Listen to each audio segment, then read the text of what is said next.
sometimes somber, but always beautiful, is famous for its early Christian settlement founded by St. Kevin some 1400 years ago. With a round tower, crosses and churches, within whose walls sleep many Leinster kings, it is a felicitous combination of all aspects of an early Irish monastery. Yet Glendalough is only one of many such Irish foundations which stood out in the storm-tossed culture of 5th century Europe.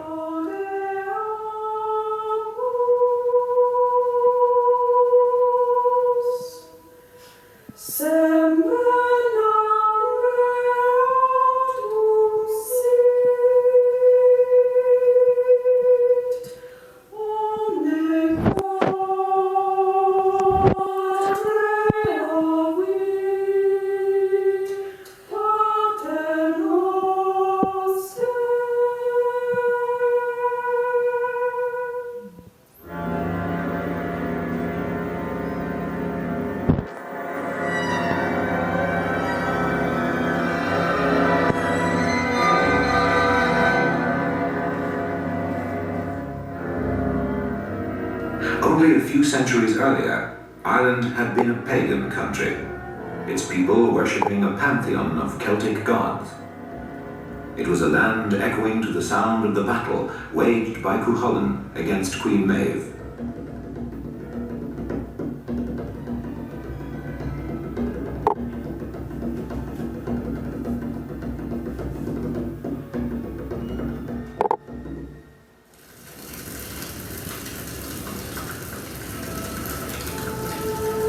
However, in 433, when St. Patrick defied the heathen High King Lyra of Tara by lighting the paschal fire upon the hill of Slane, he dispelled the darkness of pagan idolatry and brought the word of peace to Ireland, wondrously without the spilling of a drop of blood. St. Patrick founded many bishoprics, but as Ireland at the time was a country having neither cities nor towns, and with a population living in isolated houses in the countryside, it was ideally suited to the development of the rural monastery. Many, like Glendalough, were founded in the generations after St. Patrick's death.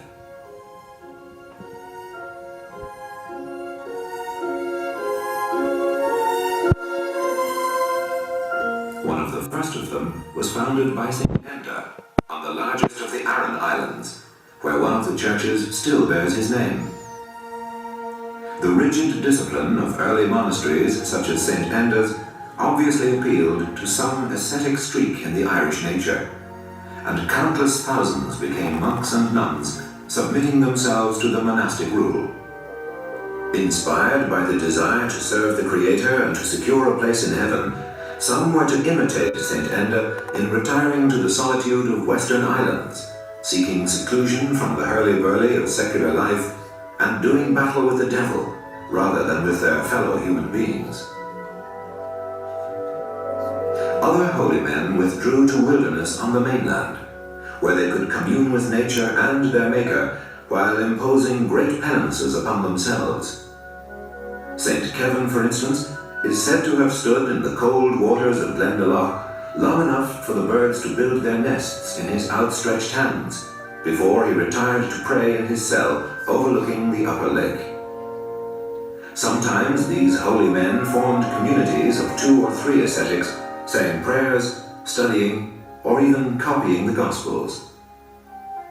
On the margins of their manuscripts, we find pithy little poems which reveal their closeness to nature.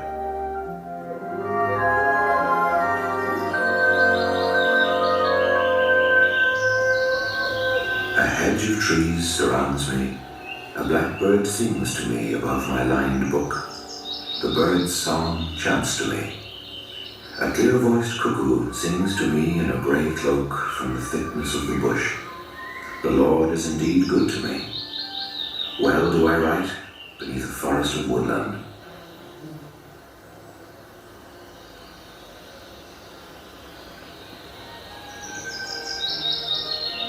St. Enda's foundation on the Aran Islands soon became a veritable nursery of saints. One of those who learned from him the spiritual way of life was St. Ciarán, who himself was to found this famous monastery at Clonmacnoise in 545.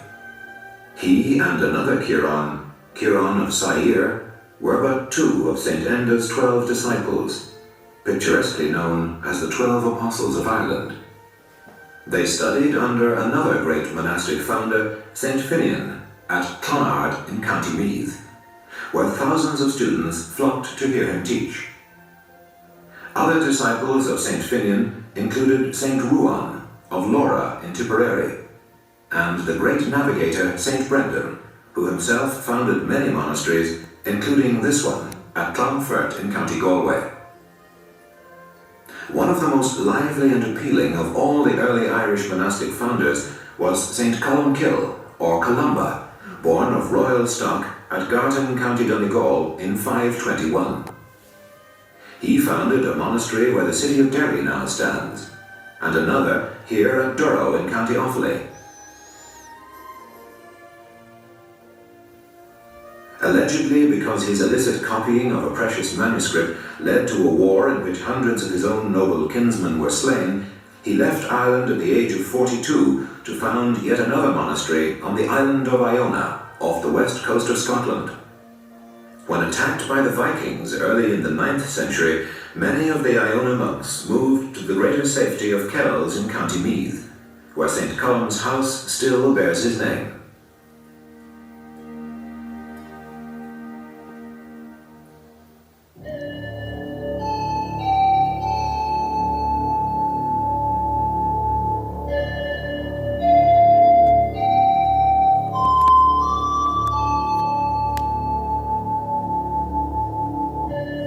This manuscript, known as the Cathach or Battler, still preserved in the Royal Irish Academy in Dublin, is traditionally said to have been written by St. Columba himself. Could it even be that this is the famous book which he secretly wrote, but had to hand over to the saint from whose book it was copied after the High King's famous judgment? To every cow its calf, to every book its copy. For a man who loved books, St. Columba would have been pleased to know that the most beautiful ancient manuscripts this country possesses, the books of Durrow and Kells, both preserved in Trinity College Dublin, are linked with monasteries associated with his name. These great books are only one group of artistic works proclaiming the early Irish monasteries as proud fosterers of remarkable religious art.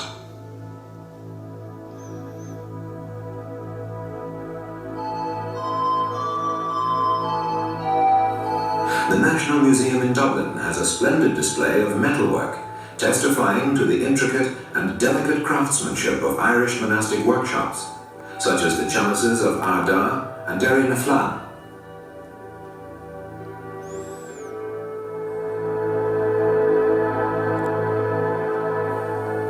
The sumptuously decorated shrines housed relics of saintly founders 1,000 years ago.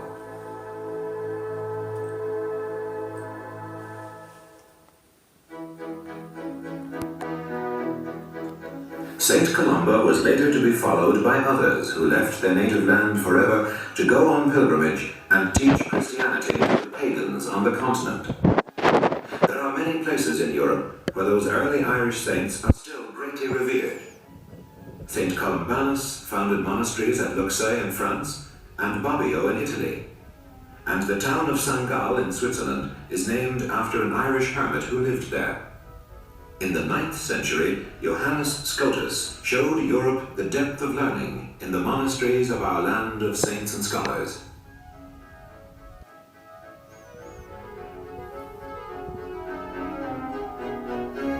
At the same time, the monasteries in Ireland were erecting buildings which have since become symbols of Irish culture. The great Celtic stone crosses with their characteristic rings are found on early monastic sites such as Monaster Boyce in County Louth. Their figured panels acted like a film strip to present the gospel stories in visual form to an often unlettered laity. On Muiredagh's cross we see our first parents, Eve on the left, handing the forbidden apple to Adam, and beside them their children, with Cain slaying his brother Abel. Another shows David overpowering Goliath, symbolizing the victory of good over evil. But the monks who carved these stones occasionally expressed their sense of humor, as we see in these two men pulling at each other's beards. Another great symbol of early Irish monasteries is the round tower. Glendalough has one of the most perfect examples. They are simple masterpieces of architecture and acted as bell towers, as their Irish name Clogach tells us. But they may also have served as landmarks for the monk or pilgrim approaching from afar. This tower at Kilmacduagh in County Galway can fairly be described as Ireland's version of the Leaning Tower of Pisa. The church was naturally the centerpiece of every early Irish monastery. Some of the larger ones acted as cathedrals, as at Glendalough or Clonmacnoise, where the monks sang their divine office. Others were much smaller, as for example at Labamalaga in County Cork or Leamore in County Tipperary. Many of the early churches were built of wood and did not survive the Viking attacks of the 9th and 10th centuries. But after the early 11th century, the time of Brian Boru, many churches were erected in stone and showed the determination of the monasteries to survive and flourish. They became, like Glendalough, famous centers of pilgrimage.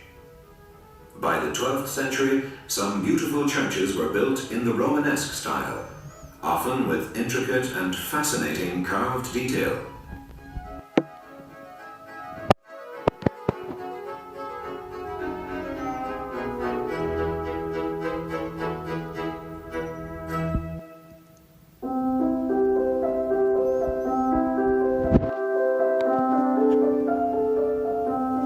But by the time the Romanesque churches were built, monastic discipline was becoming lax.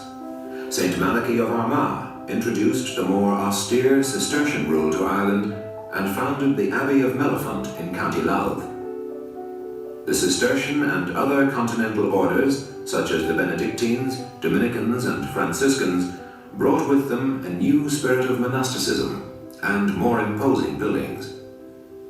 Soon, those who wanted to become monks flocked to the new houses rather than to the older foundations. Gradually, the old Irish monasteries faded, some being abandoned, but others took on new vigor under Augustinian rule. With the establishment of these new monastic orders, Ireland's early monasteries lost their individuality, and instead of flourishing in isolation, joined the mainstream of European monastic development.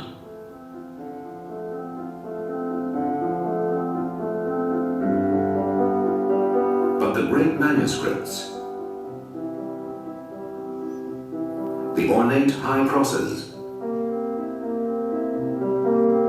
the magnificent round towers,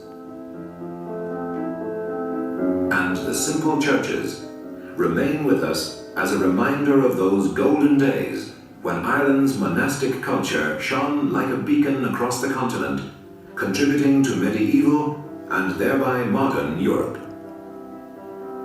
The preservation of so many valuable aspects of our early civilization prompted John Henry, Cardinal Newman, to describe the early Irish monasteries as the storehouse of the past and the birthplace of the future.